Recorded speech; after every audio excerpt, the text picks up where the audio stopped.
Hello everybody, welcome to Filmmaking Today. Boy on Dulabic here. In this episode we're going to talk about two lenses. One is the Olympus ED 30mm macro lens, and the other one is the Fujian 35mm C-mount lens, which can also be used as a macro lens. So in this episode we're going to talk about the macro feature for both of these lenses when it comes to video and when it comes to photography. So let's get started. The Fujian lens is technically not a macro lens by default. It's actually a lens that is used for security cameras. It's a vintage lens or older lens, however you want to call it. I do have a review on it, which you can check out here. So like I said, it's not technically a macro lens, but it does come with macro rings, which you can see right here. There's two of them, and you can attach either one of them or you can attach both of them, depending on how close you want to get to the subject. So let me mention one thing before I even get into the comparison for these two lenses. First of all, the Olympus lens retails between $300 and $400 depending on where you get it. The Fujian lens is about $25.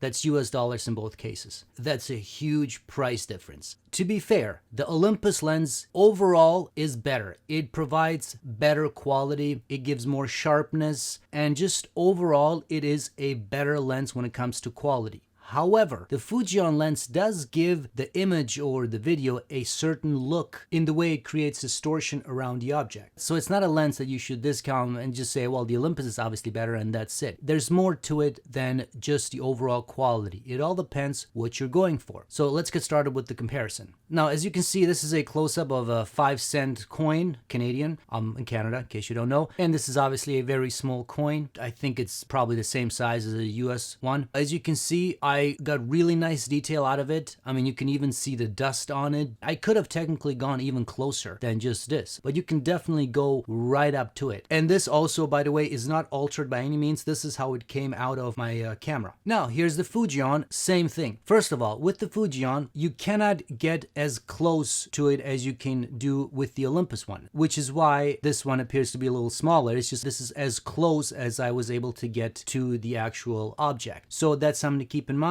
Now, if you had a third macro ring, you could get closer to it. That's something to keep in mind. Now, when it comes to the quality, obviously you can see this one doesn't have quite the same amount of detail as the Olympus one. However, with a little bit of Photoshop magic, you can actually get some pretty nice detail out of it. So here I worked on it in Photoshop and it's not bad. Obviously, to be fair, if you compare the two images now, overall quality, the Olympus wins. There's no doubt about it. But again, you are looking at a $300 price difference. If you take that into account, the Fujian, it's actually not that bad. So here's more examples. Here's a little car toy. And as you can see with the Olympus, you get some really nice detail. One of the drawbacks with the Olympus one is that it has an f-stop of 3.5, whereas the Fujian has an f-stop of 1.7. So obviously you can open up the lens more. With the Fujian, you can let more light in. That will obviously create a more shallow depth of field. So if that's what you're going for, the Fujian one will do a slightly better job than the Olympus one, just simply because the Olympus one is stuck at the 3.5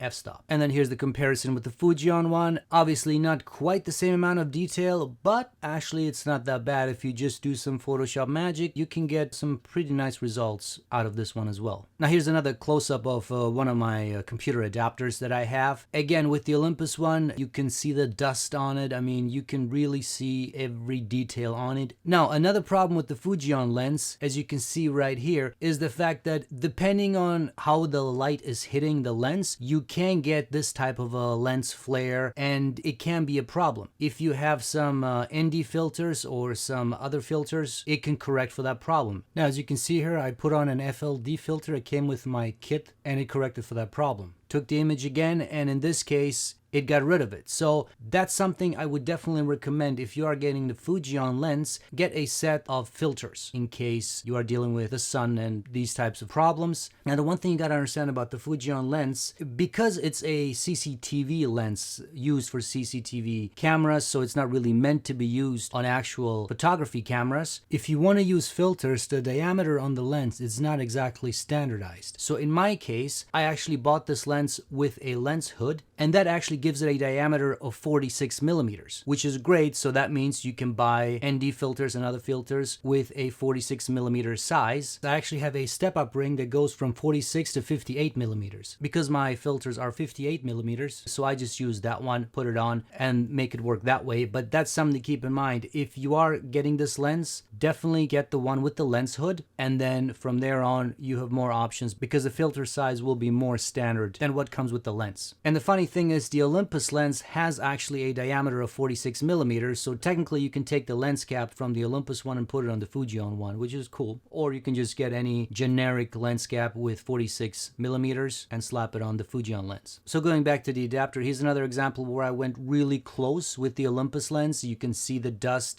you can see so much detail. And then I took the same image with the Fujian one, and this is as close as I was able to get. Even with my FLD filter on, I still wasn't able to get rid of a lot of the glare, and unfortunately there's nothing you can do in that case. I can probably work with this in Photoshop and reduce it, but in this case, yeah, it's probably not going to be the greatest job. So when it comes to the Olympus one, if you want to use it for product shots like I have right here, it works really nicely. You can get a lot of details. I mean, this is a very small figure and it looks great. Here's another example of a controller I have. Now, these photos are altered in Photoshop, so just keep that in mind. The image is clean, it's sharp, and it just looks nice.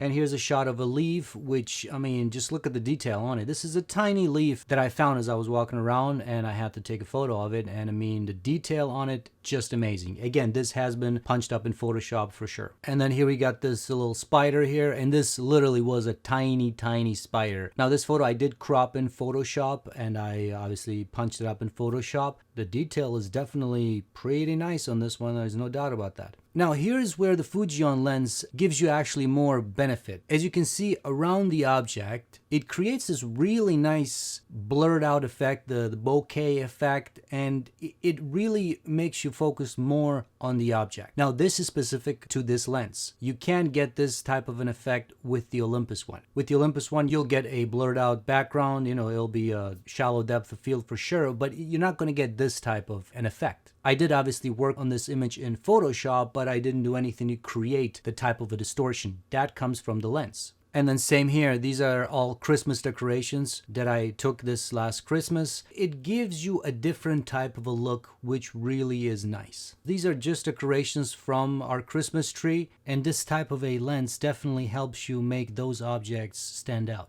Now, when it comes to video, you can also get really nice quality with both of these lenses. With the Olympus one, you can get up really close, same as photography, get a very nice clean shot. Again, the only limitation you have with this lens is the 3.5 f-stop. And then when it comes to the Fujian, the quality is not quite the same as with the Olympus one. It's definitely not as sharp. There's no doubt about that. But with a little bit of Photoshop magic, you can get close to it. You will never be able to get 100% to the Olympus one in terms of quality with the Fujian lens. But we're talking $25 versus $300-400 depending on where you're getting it. And then the only other thing to keep in mind is that when you look at the two lenses, the Fujian is obviously a hell of a lot smaller, but once you put on the lens hood, which I definitely suggest, get the kit with the lens hood, and I'll try to find all the links. Just check out the descriptions and all the links will be there. So once you put that on, size-wise, it's gonna be actually a bit taller than the Olympus one. It's still more narrow, but size-wise, it'll still be there. So that's it, guys. I hope this little comparison video helped you out. If you want to check out my videos on both of these lenses, they will be in the description and up here somewhere, they'll show up. So that's it, guys. Thank you for watching. If you enjoyed this video, please hit the like button, subscribe to my channel, and hit the bell icon to be notified of new videos. Follow me on social media. Just type in my name, Dulabic,